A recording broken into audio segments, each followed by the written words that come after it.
Hello everyone guys, स्वागत है आपका वर्मा स्टॉक ट्रेडर में। आज हम लोग बात कर लेते हैं क्रूड ऑयल के बारे में। क्रूड ऑयल नेक्स्ट कैसे मोमेंटम कर सकता है। नेक्स्ट हमारा मंडे 31 मई को है।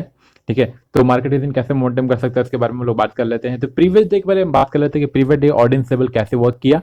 ठीक है, मार्केट में क्या मोमेंटम हुआ, कहीं एंट्री मिला भी है नहीं उधर ऑडियंस लेवल को, उसके बारे में पहले बात कर लेते हैं। फिर हम लोग वाईटीएफ क्रूड ऑयल डिस्कस करेंगे और हमारा जो क्रूड ऑयल है मंडे को कैसे मोमेंटम करेगा इनके बारे में भी डिस्कस करूंगा। ओके, इधर डाउन साइड है अप साइड। ओके, तो पहले देख लेते हैं ऑडियंस लेवल को। तो परफेक्ट मार्केट में ऑडियंस लेवल ये था। अगर आप टेलीग्राम चैनल में नहीं जुड़े जुड़ सकते हैं, वहां पे मैं कभी कभी ऑडियंस लेवल देता हूँ। जैसा कि आप जानते हैं, मैं कभी कभी देता हूँ, हर दिन नहीं देता हूँ, क्योंकि मैं कोई टिप्स प्रोवाइडर नहीं हूँ। ओके, मैं सिर्फ लोगों को सिखाता हूँ कि ट्रेडिंग कैसे किया जाता है। ठीक है, और कैसे आपको इन्वेस्ट करना है, ये सब चीज़ें सिखाता हूँ। ठीक है, तो अगर आप इंटरेस्टेड हो तो मुझे नीचे के नंबर पर कॉल या व्हाट्सअप कर सकते हैं।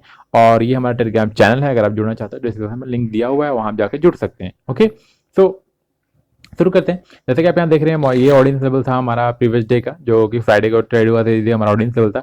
मार्केट मैंने जैसा कि मैंने बोला था कि मार्केट में मेरा जो व्यू है भी वो बाइंग साइड के लिए है। ठीक है, तो मैं जो अपॉर्चुनिटी ढूंढ रहा था वो अप साइड ट्रेंड के लिए ढूंढ रहा था, अप ट्रेंड के लिए ढूंढ रहा था। मगर मार्केट में देखा यहाँ पर बिग कैंडल क्रिएट करने के बाद कंटिन्यूअस रेडफॉल हो रहा था। ठीक है, फाइनली मार्केट ने इस लेवल पर ब्रेकडाउन दिया। मैं यहाँ पे मार्क कर देता हूँ आपके लिए। यहाँ इस लेवल पर ब्रेकडाउन दिया, यहाँ पर सेलिंग था, यहाँ पर स्टॉप लॉस था, टारगेट सम अराउंड यहाँ पे था। ठीक है, इसका लॉजिक एकदम पूरा क्लियर है। टारगेट यहाँ पे क्यों था, क्योंकि देखिए मार्केट यहाँ पर एक रेजिस्टेंस था। ठीक है, तो अब ये जो ब्रेकआउट हो चुका था ये सपोर्ट बन चुका था। ठीक है, तो इस जोन के आसपास हमारा टारगेट था, मगर मैंने यहाँ पर एंट्री नहीं लिया था। रीजन इज वेरी सिंपल, क्योंकि मेरा जो व्यू था वो अप साइड के लिए था, मैं डाउन साइड के लिए ट्रेड नहीं दे रहा था। क्योंकि देखिए ट्रेड मिलता है मगर छोटा मिलता है, मैं क्यों लूँ रिस्क लेके जब छोटा ट्रेड। ठीक है, मैं रिस्क मैं तभी जब लेता हूँ मैं जब मैं कॉन्फिडेंट होता हूँ। ठीक है, लोगों को जब तभी ट्रेड करना चाहिए जब आप पूरा कॉन्फिडेंट हो। ओके, तभी ट्रेड करो। जब आपको लग रहा है कि हाँ मार्केट अप साइड है तो अप साइड के ऊपर चीज ज़्यादा ढूंढो, डाउन साइड के लिए नहीं। ठीक है, यहाँ पे जैसा कि देखो, यहाँ पे बंदर ने सेल किया, ऐसा नहीं कि प्रॉफिट नहीं हुआ है, प्रॉफिट हुआ है यहाँ पे। अगर मैं रिस्क रिवॉर्ड यहाँ की बात करूँ तो आपको एग्जैक्ट यहाँ पर सेल करना था। आपका स्टॉप लॉस था सम अराउंड 11 पॉइंट का। और अगर टारगेट की मैं बात करूँ तो टारगेट हम लोग देख लेते हैं। टारगेट था सम अराउंड कितने पॉइंट का था टारगेट हमारा, 8 पॉइंट का। तो ये कोई रिस्क रिवॉर्ड बेहतरीन नहीं था। ठीक है, इसलिए मैंने यहाँ पर ट्रेड नहीं लिया था। ठीक है, और मेरा जो व्यू था, मैंने पहले बोला मेरा जो व्यू था वो आप बाइंग साइड के लिए था। ठीक है, तो जिस व्यू में आपने जो मार्केट को एनालाइज किया है, जब उसका व्यू है कि आपका बाइंग साइड के लिए है, तो मार्केट को उसी तरीके से देखिए। जब तक आपका वो जिस तरीके से आपने बाई के लिए अपॉर्चुनिटी ढूंढना, जैसे मैं आपको एक्सप्लेन करूंगा, वाईटी पे बताऊंगा तो आपको क्या करना चाहिए, मैं एक्सप्लेन करूंगा। मेरा व्यू था वो बाइंग साइड, मैंने पिछले वीडियो में वहां एक्सप्लेन किया था। ठीक है, तो यहाँ पर प्रीवियस डे हमें कोई ट्रेड नहीं मिला, ना ब्रेकडाउन मिला, मगर यहाँ रिस्क शॉट सही नहीं था, यहाँ पर ब्रेकआउट हुआ नहीं। अगर आप सोच रहे हो कि this one is breakout, no, this is not a breakout. Okay, ये ब्रेकआउट नहीं है, तो यहाँ पे ब्रेकआउट नहीं। यहाँ पर फाइनली यहाँ पर एक ब्रेकडाउन दिया था, मगर सेम रीजन था, बहुत स्टॉप टारगेट हमारा बहुत छोटा था, इसलिए हमने ट्रेड लिया ही नहीं। ठीक है, तो प्रीवियस डे हमारा कोई ट्रेड नहीं था ऑडियंस लेवल के हिसाब से। ठीक है, नो ट्रेड। ओके, सो अब हम लोग बात कर लेते हैं नेक्स्ट डे में मार्केट मोमेंटम कर सकता है, इधर मेरा कौन सा किस साइड व्यू है। ठीक है, मैं अपना व्यू आपको साथ शेयर करूंगा। ठीक है, तो इसको देखने के लिए हम लोग चलते हैं वाईटीएफ क्रूड ऑयल को। ठीक है, क्योंकि इंडो क्रूड ऑयल में हमारे पास इतना चार्ट नहीं होता है अवेलेबल। ठीक है, उतने सारे चार्ट अवेलेबल नहीं होते हैं, क्योंकि ये फ्यूचर कॉन्ट्रैक्ट है, तो इसलिए यहाँ पे ज़्यादा अवेलेबल नहीं होता है। मैक्सिमम 1 मंथ का होता है, ज़्यादा नहीं होता है। तो यहाँ पर हम लोग एनालाइज नहीं कर सकते हैं। ओके, तो हम लोग चलते हैं वाईटीएफ क्रूड ऑयल पे। ठीक है, तो this is the YTF crude oil. मैंने यहाँ पे 1 आवर का टाइम फ्रेम यहाँ पे, पहले हम लोग 1 डे के टाइम फ्रेम पे यहाँ पे शो करता हूँ। मैंने क्या बताया था 1 डे के टाइम फ्रेम पे, मैंने 1 डे के टाइम फ्रेम में कहा था कि मार्केट में इस दिन, जब मैंने आई थिंक आपको मैं बताता हूँ किस दिन मैंने कहा था, दिस ये जो कैंडल आपको दिख रहा है अप्रॉक्सीमेटली 25 मैच को मैंने जो वीडियो बनाया था उसमें बोला था कि मार्केट अगर इस कैंडल के लो को नीचे ब्रेक करता है, ब्रेक करने का मतलब होता है कि क्लोज देना, क्लोजिंग इसके नीचे देना चाहिए। ठीक है, मगर मार्केट में आप देखोगे नेक्स्ट कैंडल इसके लो की तो तोड़ा, मगर इसे क्लोजिंग नहीं हुआ, मार्केट ऊपर चला गया। ठीक है, मैंने बोला था कि अगर मार्केट इस डोजी जो ये कैंडल दिख रहा है, मैं बड़ा कर देता हूँ आपके लिए, ये डोजी जो कैंडल दिख रहा है इसके लो के नीचे अगर जाता है तो मैं सेलिंग के लिए जा सकता हूँ, नहीं तो मेरा जो व्यू रहेगा वो बाइंग साइड के लिए रहेगा। ठीक है, और मार्केट टोटली बाइंग साइड के लिए जा रहा है। ठीक है, और मेरा जो व्यू अभी भी है वो बाइंग साइड के लिए है, तब तक जब तक मैं आपको बताऊंगा कब तक। जैसा कि आप यहाँ देख रहे हैं, मैंने एक और चीज एक्सप्लेन किया था कि यहाँ मुझे जो दिख रहा है वो हेड एंड शोल्डर पैटर्न भी दिख रहा था। ठीक है, यहाँ पर अगर मैं आपको शो करूँ लाइक दिस, यहाँ थोड़ा सा वियर्ड है मगर आप इसको हैंडल शोल्डर पैटर्न की तरह ले सकते हो ऐसे। ठीक है, और यहाँ पर ये परफेक्ट ब्रेकआउट दिया था। ठीक है, इस सिचुएशन में क्या होता है ना कि आपको क्या करेगा, मैं मुझे जहां तक लगता है मार्केट ऐसे ब्रेकआउट देगा लाइक दिस, यहाँ पर आप हाई पे रहोगे, यहाँ पर ये ब्रेकआउट देगा और मार्केट जैसे ही ब्रेकआउट देगा लोग यहाँ पे बाई करेंगे, उनको ट्रैप करेगा, ठीक है, और मार्केट यहाँ से फॉल कर जाएगा, ठीक है। तो मेरा अभी भी व्यू बाइंग साइड के लिए है, जब तक मार्केट इस ट्रेंड लाइन को ब्रेक नहीं कर देता है। मैं इस ट्रेंड लाइन ड्रॉ करके आपको देता हूँ, दिस ट्रेंड लाइन, ठीक है। ये ट्रेंड लाइन ये 1 आवर का टाइम फ्रेम पे है, ठीक है। ये ट्रेंड लाइन ब्रेक आउट जब तक नहीं करता है तब तक मैं बाइंग साइड के लिए मूड में ही रहूंगा, ठीक है। और ये ट्रेंड लाइन ब्रेक करेगा तो मेरा जो नेक्स्ट जो टारगेट रहेगा वो सम अराउंड इस ट्रेंड लाइन के आसपास रहेगा, वो भी मैं मार्क कर देता हूँ आपके लिए। दिस ट्रेंड लाइन, ये ट्रेंड लाइन के आसपास रहेगा मेरा व्यू।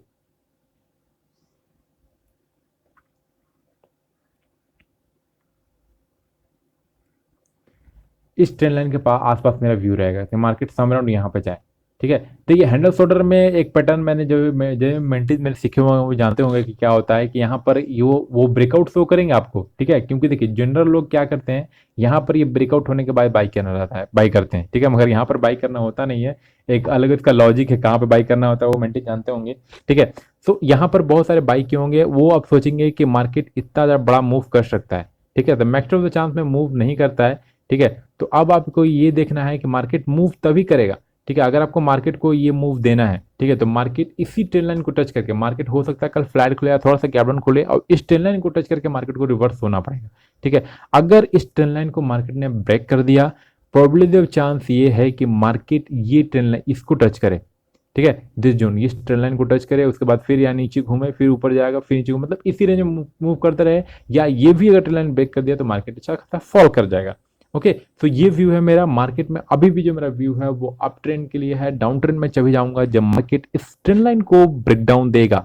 ओके, अब अप ट्रेंड का ये मतलब नहीं है कि मार्केट आप सब यहाँ से बाई कर लो, नहीं, लॉजिक के साथ आप बाई करो, ठीक है। जैसा कि आप यहाँ देखो, यहाँ पर अप ट्रेंड हमारा था, ठीक है, मगर क्या हमें यहाँ पे कहीं ट्रेंड मिला, नहीं मिला। यहाँ पर डाउन मिला मगर इससे और नहीं था, यहाँ पर ब्रेकआउट हुआ ही नहीं तो हमने ट्रेड नहीं लिया, ठीक है। जब तक आपका जो सेटअप है वो सेटिस्फाइड ना करे तब तक आप बाई या सेल मत क्या करो, ठीक है। अब मैं सेलिंग के लिए तभी जाऊंगा जब ये ट्रेंड लाइन ब्रेक डाउन करेगा, और बाइंग के लिए तभी जाऊंगा जब इस हाई को तोड़ेगा या कोई मोमेंटम या हमारा कल ऑडियंस लेवल ब्रेकआउट करेगा तो मैं जाऊंगा। क्यों? क्योंकि यहाँ पर एक डबल टॉप भी बना चुका है, तो इसके हाई के ऊपर जाएगा तो मैं ज्यादा मतलब कॉन्फिडेंट रहूंगा कि हाँ मैं बाई करूं। मगर ये बात रहेगा, यहाँ से अगर ब्रेकआउट दिया तो मतलब बहुत अच्छा मूव आ सकता है, क्योंकि यहाँ पर एक अगर आप 1 आवर के टाइम फ्रेम में, अगर 1 डे के टाइम फ्रेम में अगर आप देखोगे तो इसका जो नेक्स्ट रेजिस्टेंस है वो $70 $72 के पास है, ठीक है। मतलब यहाँ से एक अच्छा मूव हो सकता है, ठीक है। तो आप इसके लिए वेट कर सकते हैं, ठीक है। और यही मेरा व्यू है क्रूड ऑयल पे, ठीक है, sorry for that, crude oil पे ही मेरा व्यू है, ठीक है। तो आप लोग भी ऐसे मूव कर सकते हैं, और मैंने ट्रेंड लाइन बता दिया है आपको कौन सा ट्रेंड लाइन फॉलो करना है। दिस ट्रेंड लाइन को फॉलो करना है। अगर ट्रेंड लाइन ब्रेक कर दिया समझिए कि मार्केट डाउन ट्रेंड में हो गया, और मार्केट इस ट्रेंड लाइन को टच करके ऊपर चला जाता है, मार्केट अभी भी स्टिल अप ट्रेंड है, ठीक है। सो यही है मेरा व्यू क्रूड ऑयल पे। और गाइस जैसा मैंने बोला था ब्रेकआउट की वीडियो, सर गाइस मुझे अभी थोड़ा सा टाइम नहीं मिल पा रहा, तो मैं नहीं बना पा रहा हूँ। मैं ब्रेकआउट का वीडियो कंफर्म बना कर डालूंगा, ठीक है। और जितने बंदे नए हैं या जितने बंदे अकाउंट खुलवाना चाहते हैं, या जीरोधा में, या आप एलिस ग्रुप में अकाउंट खुलवा सकते हो। जीरोधा में तो थोड़ा सा आपको फीस ब्रोकरेज जाना देना पड़ता है, एलिस ग्रुप में थोड़ा सा कम आपको ब्रोकरेज देना पड़ेगा। और ये ऐसे भी क्रूड ऑयल के लिए बहुत अच्छा ब्रोकर है, ठीक है। आप तो कहीं पे भी आप जाओ, कोई भी ब्रोकर के पास जाओ, कोई फर्क नहीं पड़ता है, क्योंकि मार्जिन आपको हर जगह सेम देना पड़ेगा।